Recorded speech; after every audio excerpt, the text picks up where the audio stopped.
দীর্ঘ এক যুগ পর প্রাণ ফিরে পেল বগুড়া জেলার সুইমিং পুল। সব অনিশ্চয়তার অবসান ঘটিয়ে আবারও পানি পেল পুল, আর নতুন আশার আলো দেখছে বগুড়ার সাঁতারু ও ক্রীড়া প্রেমীরা। ২৪ সেপ্টেম্বর সকালে আনুষ্ঠানিকভাবে সুইমিং পুলটির সংস্কার কাজের উদ্বোধন করেন জেলা প্রশাসক হোসনা আফরোজ। মাসব্যাপী সাঁতার প্রশিক্ষণ কর্মসূচি ও প্রতিযোগিতারও উদ্বোধন করা হয় এই সময়। ২০০২ সালে তৎকালীন বিএনপি সরকারের আমলে যাত্রা শুরু হয় বগুড়া জেলা সুইমিং পুলের। ২০০৪ সালের একটি প্রতিযোগিতায় অংশ নেন ৬০০-র বেশি প্রতিযোগী, কিন্তু ২০১৭ সালের পর পুলটি একেবারেই বন্ধ হয়ে যায়। বর্তমানে নতুন প্রজন্মের সাঁতারুরা আশাবাদী। দীর্ঘদিন পর সাঁতার অনুশীলনের সঠিক জায়গা ফিরে পাওয়ায় তারা আত্মবিশ্বাসী। আমরা তো আগে পুকুরে সুইমিং করতাম, তো ওখানে আমাদের অনেক কষ্ট হতো, ডাইভ টার্নিং দিতে পারতাম না, বিভিন্ন রকমের সমস্যা হতো, কাপড় চেঞ্জ করারও সমস্যা হতো। কিন্তু এখন সুইমিং পুল খুলে দিচ্ছে, আমরা আরও ভালো করব, ন্যাশনালে গোল্ড মারবো, আরও বগুড়া সুনাম বয়ে আনবো। ডাইভ টার্নিং সুইমিং পুল হলে আরও আমাদের জন্য ভালো হবে। বান্ডেল থাকলে প্রতি সেনমানিতে টাকা বাঁচবে। বিকাশ সেনমানি বান্ডেল কিনে জিতুন প্রতি লেনদেনে। আবেগে ভাসলেন প্রশিক্ষক মাসুদ রানা, যিনি নিজেও ৮০-র দশকে প্রতিশ্রুতিশীল সাঁতারু ছিলেন। দীর্ঘদিন ধরে পড়ে থাকা এই সুইমিং পুল পুনরায় চালু হওয়ার মুহূর্তে আবেগে আপ্লুত হয়ে পড়েন। এটা তো বলা অবকাশ নেই, আমার আনন্দ। আমি তো রাতে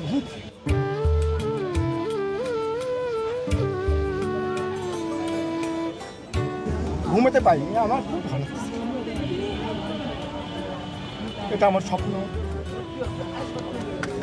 আমি ৮০ দশকে সাঁতার কাটতাম, তখন বিন্দু বিন্দু আমি চিন্তা করতাম বগুড়া শহর সুইমিং পুল হবে, আমি সেখানে সাঁতার করবো।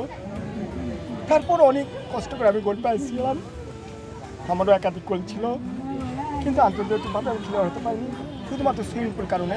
সর্বশেষ ২৫ লাখ টাকা ব্যয়ে পুলটি নতুন করে সংস্কার করা হয়। আধুনিকায়নের পর এখন এটি শুধু জেলার নয়, বরং উত্তরবঙ্গের অন্যতম প্রধান সাঁতার প্রশিক্ষণ কেন্দ্র হতে পারে বলে আশাবাদ ব্যক্ত করছেন সংশ্লিষ্টরা। সরাসরি আমাদের জেলা প্রশাসক মহোদয় তার একটা ঐকান্তিক প্রচেষ্টায় জাতীয় ক্রীড়া পরিষদের কাছে একটা আবেদন জানানো হয় আমাদের পক্ষ থেকে, অ্যাডহক কমিটির পক্ষ থেকে, যে সুইমিং পুলটাকে সংস্কার করা হোক। সেই আবেদনের প্রেক্ষিতে ২৫ লক্ষ টাকার একটা বরাদ্দ দেয় জাতীয় ক্রীড়া পরিষদ। সেই টাকা দিয়েই মূলত প্রয়োজনীয় সংস্কারটা করা হয়েছে। পানিতে যাতে আয়রন না থাকে নতুন করে বোরিং করা হয়েছে, করে তারপরে কিছু টাইলস ভাঙ্গা ছিল, সেই টাইলসগুলো মেরামত করা হয়েছে। এখন পর্যন্ত এইটুকুই আছে, আরও কিছু আমার মনে হয় যে সংস্কার এখনও প্রয়োজন আছে, রঙগুলো করা হচ্ছে। এই সুইমিং পুল শুধু একটি খেলার স্থান নয়, এটা তরুণদের স্বপ্ন দেখার জায়গা। আমরা চাই এখান থেকে জাতীয় ও আন্তর্জাতিক পর্যায়ের সাঁতারু তৈরি হোক বলে জানান জেলা প্রশাসক। প্রতিযোগিতাটা এমন একটি গেম, এমন একটি এক্সারসাইজ যেটি একজন প্রত্যেকের জন্য এটা সম্ভব হয়। অনেক সময় কিছু অসুস্থতা আছে, যে অপারেশনের পরে অথবা কারো হার্টের যখন সমস্যা হয়, অর্থোপেডিক্স সমস্যা, তখন অন্যান্য যে এক্সারসাইজ হাঁটা চলা থেকে শুরু করে খেলাধুলা নিষিদ্ধ থাকলেও সাঁতারটা করে বরং সুস্থ থাকার জন্য এটা উন্নত বিশ্বগুলোতেও হয়। তো সুতরাং আমরা এই একটা পার্ট, যেটি শুধুমাত্র বাচ্চাদের জন্য না, অনেক এল্ডার পিপল যারা আছেন তাদের এক্সারসাইজের জন্য এই সুইমিং পুলটা ব্যবহার করতে পারবেন। বছরের পর বছর অবহেলিত থাকা পুলে এখন প্রাণ ফিরেছে। শুধু পানিতে নয়, ভেসে উঠেছে নতুন প্রজন্মের স্বপ্ন।